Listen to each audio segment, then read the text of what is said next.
Collection. మరి ఇప్పుడు ఈ 200 కోట్లు వచ్చినప్పుడు ఆ జస్ట్ ఈ రోజుకి సంబంధించి ఎంత సార్? అది ఒక 28 కోట్లు ఎంతో అంటున్నారు కదా, అది మిగతా అన్ని క్లియర్ చేసుకోవచ్చు కదా అది? సార్ నేనంటే అంటున్నాను, ఇప్పుడు మొత్తం కలిపి 100 నుంచి పైన వచ్చింది కలెక్షన్. పోనీ అది కూడా మీకు చెప్తున్నా, వైజాగ్ 11, ఈస్ట్ 5:30, వెస్ట్ వచ్చాలి 5:50 అంటున్నారు, వీళ్ళు 3 అంటున్నారు. కృష్ణా 3, గుంటూరు 5, 3:30, సీడెడ్ 24, మొత్తం అందులో కలిపి పేర్లు చెప్పను. నైజాం దిల్రాజు గారు 25, దిల్రాజు గారిది 25 అంటే మొత్తం టోటల్గా ఇది ఎగ్జిబోటర్ కలెక్షను. కర్ణాటక 8, ఓవర్ సైజ్ మొత్తం అదొక 15 అంటున్నారు. అలా మొత్తం అంతా కలిపి 115 అవ్వచ్చు. ఓవర్ సైజ్ 13, నార్త్ ఇండియా 15 అంటున్నారు. ఇవన్నీ మనం లెక్కేసుకున్న 115 అవ్వచ్చు. పోనీ దాంట్లో తక్కువ ఉండొచ్చు, ఎక్కువ ఉండొచ్చు. 100 సాటిలైట్ 72 అంటున్నారు డిజిటల్. ఎంత అయిందండి? మరి సినిమా ఎంత అయిందని వాళ్ళే చెప్తున్నారు బయట. 150 అయిందని, 140 అయిందని, 130 అయిందని, లేకపోతే 250 కోట్లు అయిందో బోయపాటిగా చెప్పాలి. ప్రొడక్షన్ కాస్ట్ డెఫిసిట్ వచ్చిందా అది మాట్లాడాలి.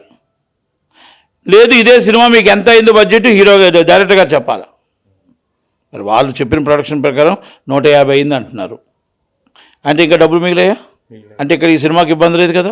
బయట డబ్బులు మనం ఎలా తెచ్చుకోవాలి, ఏం చేయాలి, అది ఏదో ప్లానింగ్ మనం చేసుకోవాలి. ఎందుకంటే మీరు ఈ సినిమా మనం కొంత డబ్బు పెడితేనే కదా సినిమా స్టార్ట్ అయింది. 20 కోట్లు, 10 కోట్లు, 30 కోట్లు పెడితేనే వచ్చిందా?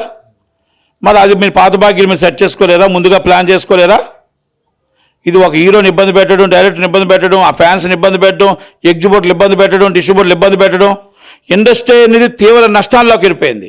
ఈ ఒక్క నమ్మకం పోయింది. పెద్ద సినిమా ఎప్పుడైతే ఆగిందో రేపు ఫ్యూచర్ పెద్ద సినిమాలు అన్నింటిలో కూడా డబ్బు ఇవ్వడానికి భయపడతారు ఎగ్జిబిటర్. ఆ భయమే వస్తే సినిమా రిలీజ్ అవ్వవు.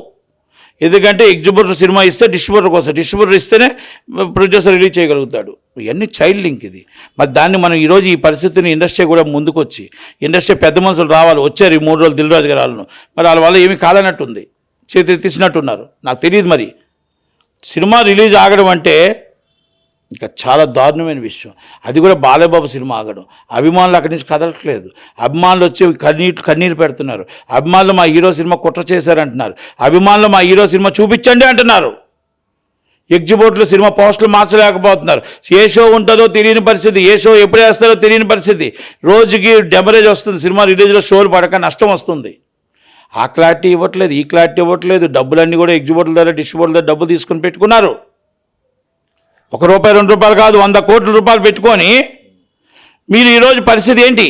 మీరు డేట్ అనౌన్స్ చేయాలా, అభిమానులు క్లారిటీ ఇవ్వాలా, మీరు ఎగ్జిబిటర్స్కి మీ డబ్బు వాపస్ ఇవ్వాలా.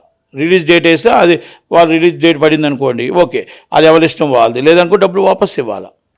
ఇది లేకపోతే ఇండస్ట్రీ దెబ్బతింటుంది. పెద్దలు ఇన్వాల్వ్ కావాలి. అందుకే బాలయ్యబాబు గారు ఇన్వాల్వ్ కావాలంటున్నా, బోయపాటి గారు ఇన్వాల్వ్ కావాలంటున్నా.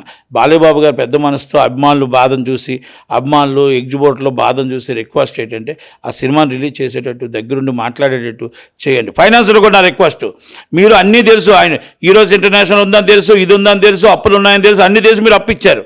మన పాత పద్ధతిలో, మీరు పాత వాళ్ళే కదా, పాత పద్ధతిలో ఏముంది, ఎంత వస్తే అంత రేషియో కింద పంచుకొని సినిమాని రిలీజ్ చేయాలి, రిలీజ్ ఆపకూడదు. ఇప్పుడు ఎగ్జిబిటర్లో డబ్బులు వాపస్ అడిగితే టోటల్గా తీవ్ర నష్టం వస్తుంది. కనుక సినిమా రిలీజ్ చేయాలి. రిలీజ్ చేస్తేనే మార్గం. ఆ డబ్బు వార్పులలో తీసుకోవడం, ఇంకోటో చేయండి. పెద్దలు మాట్లాడండి, ఏ విధంగా చేయాలో, ఏ విధంగా బయటపడాలో, ఏ విధంగా ఇండస్ట్రీని కాపాడుకోవాలో చేయండి. ఈ నష్టాన్ని మనం భర్తీ చేసుకోవాలి. కానీ ఇలా సినిమా ఆపడం కరెక్ట్ కాదు. మాట్లాడకుండా, దానికి క్లారిటీ ఇవ్వకుండా, అసలు అభిమానుల థియేటర్గానే ఉండడం, ఏ షో పడుతుందో అని తెలియక అలా వెయిట్ చేయడం, ఇట్ ఈస్ నాట్ కరెక్ట్.